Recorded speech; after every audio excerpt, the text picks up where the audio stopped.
সাধাৰণ জ্ঞান প্ৰশ্ন উত্তৰ 1 নম্বৰ প্ৰশ্ন অগ্নিগড় ক'ত আছে উত্তৰ তেজপুৰত 2 নম্বৰ প্ৰশ্ন মা কামাখ্যা মন্দিৰ ক'ত আছে উত্তৰ গুৱাহাটীত 3 নম্বৰ প্ৰশ্ন মহামৃত্যুঞ্জয় মন্দিৰ ক'ত আছে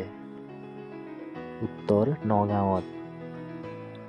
4 নম্বৰ প্ৰশ্ন পৰশুৰাম কুণ্ড ক'ত আছে উত্তৰ অৰুণাচল প্ৰদেশত 5 নম্বৰ বৰদোৱা আলি পুখুৰীত কাৰ জন্ম হৈছিল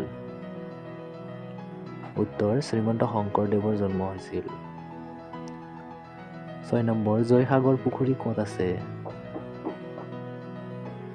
উত্তৰ হ'ব শিৱসাগৰত 7 নম্বৰ গড মানে কি উত্তৰ ভগৱান So thank you for watching. Bye.